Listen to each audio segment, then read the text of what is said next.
De Volta para o Futuro é sem dúvida um filme inesquecível e deu origem a uma das trilogias mais amadas de todos os tempos. É uma obra que não podia mesmo ficar de fora da nossa série sobre o segredo dos efeitos no cinema. Mas aqui eu vou falar também sobre algumas histórias de bastidores que ajudam a gente a entender não só a origem desse clássico, mas também como a produção superou vários obstáculos, sempre com criatividade, talento e bastante trabalho. Analisando hoje, mais de 3 décadas depois, é curioso perceber que o primeiro filme nem tem tantas sequências com efeitos especiais. A maior parte deles aparece em 3 momentos-chave do filme: a sequência inicial da apresentação do DeLorean, o clímax no relógio da torre e a conclusão, onde é revelado que a máquina do tempo não precisa mais de estradas, como diz o Dr. Brown. Durante todo o resto do filme, o que segura mesmo o espectador é o humor e a inteligência do roteiro da dupla Robert Zemeckis e Bob Gale. Mas tudo começou com uma ideia que o Gale teve depois que ele encontrou alguns arquivos da época de estudante do pai dele, sendo que os dois estudaram na mesma escola. Foi daí que surgiu a pergunta-chave: se o pai e o filho estudassem juntos na mesma fase da vida, seriam amigos ou não? E outra, será que a história dos nossos pais realmente aconteceu do jeito que eles contam pra gente? Quando eu tinha sua idade, jamais casei um rapaz, ou liguei para um rapaz, ou fiquei num carro estacionado com um rapaz.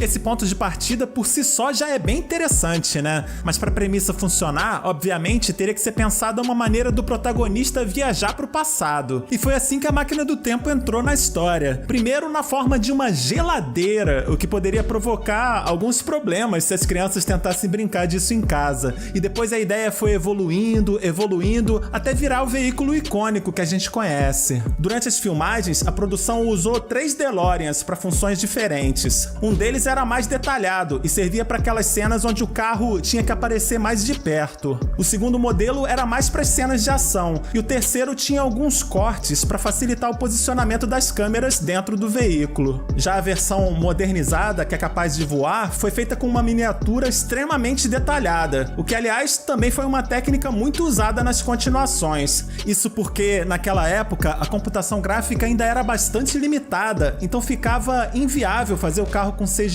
e atingir esse nível de realismo. Foi por isso que tiveram que fazer boa parte desses efeitos luminosos do DeLorean no estilo da animação tradicional, com o artista desenhando os raios à mão por cima de cada frame, quadro a quadro. E essa mesma técnica também foi usada naqueles raios que aparecem lá no final do filme. Eles eram desenhados na cor preta, depois passavam por um processo óptico onde a cor era invertida, e em seguida esses desenhos eram aplicados por cima de cada quadro do filme, com pequenas mudanças de forma e de posição para causar a sensação de movimento. Já as nuvens, que foram inseridas em outra etapa, foram feitas, vejam só, com uma fibra para enchimento, exatamente como essas que são usadas dentro dos travesseiros. E tinha uma pessoa atrás delas que ficava piscando uma luz para fazer esses clarões. Nessas imagens a gente vê que um dos cenários do relógio ficava bem perto do chão, certamente para poderem pendurar o Christopher Lloyd ali sem o ator correr riscos. Mas a criatividade da equipe de efeitos não parou por aí. Naquela sequência em que o cão Einstein viaja sozinho no DeLorean, chegaram a usar um dublê fantasiado de cachorro e disfarçaram isso bem, apesar de que aqui dá pra ver o movimento da mão do dublê, mas como a cena é escura e rápida, acabou ficando aceitável. Não foi nada, tá tudo bem. No momento em que o carro realmente viaja no tempo, aquele efeito explosivo que aparece quando o carro some é uma explosão real, só que reproduzida de trás pra frente, para dar um efeito diferenciado. Já nessa cena rápida, o que a gente vê parecem ser 2 bonecos, que não esboçam nenhuma reação ao fogo. E a cena seguinte foi gravada originalmente com um fundo azul, depois o cenário com fogo foi inserido na pós-produção. Vendo em câmera lenta, dá pra perceber a diferença na posição dos pés e do fogo, e mesmo sendo uma montagem muito bem feita para a época, talvez ficasse ainda melhor se tivessem iluminado por baixo as pernas dos atores, como se fosse um reflexo das chamas. Mas como tudo passa muito rápido, muita gente nem deve ter percebido esses detalhes. Como vocês estão vendo, foi exatamente a junção de diferentes técnicas que fez o resultado ficar tão bacana. E tudo isso ganhou ainda mais impacto com os efeitos sonoros.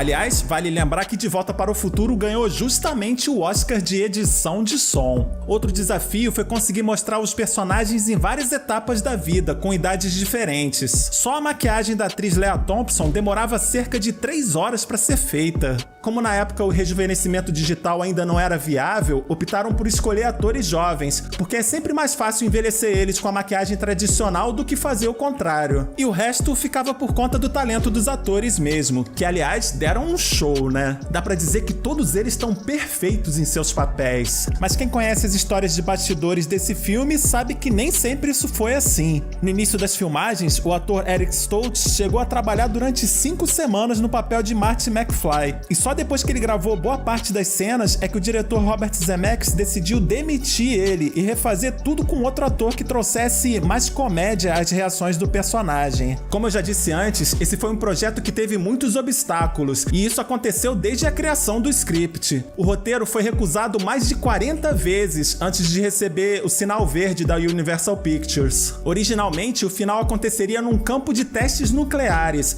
mas faltou dinheiro para isso, então se inspiraram no clássico O Homem-Mosca e mudaram o clímax da história pro cenário do relógio, o que foi uma saída bem inteligente, até mesmo porque o relógio é um belo símbolo para um filme sobre viagem no tempo. De Volta para o Futuro ainda se mantém como um filme especial por vários motivos, mas hoje, mais de 3 décadas depois, fica mais fácil perceber que ele é o resultado do trabalho fantástico de várias mentes criativas que estavam no seu auge. Esse foi realmente um daqueles momentos mágicos da história do cinema, e o mais impressionante é que conseguiram manter uma qualidade bem alta nas continuações. Mas isso é assunto para outro vídeo, ou outros.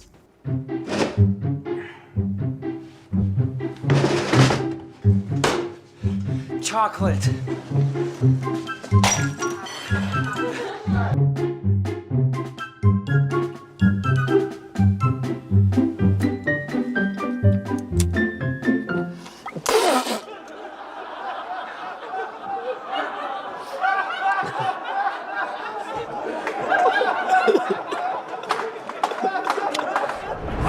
Agora eu conto com a sua ajuda para compartilhar esse vídeo aqui, pra gente ter um bom número de visualizações e poder continuar falando da trilogia aqui no canal, combinado? Mas o like ou dislike, como sempre, fica por sua conta. Um grande abraço e até a próxima!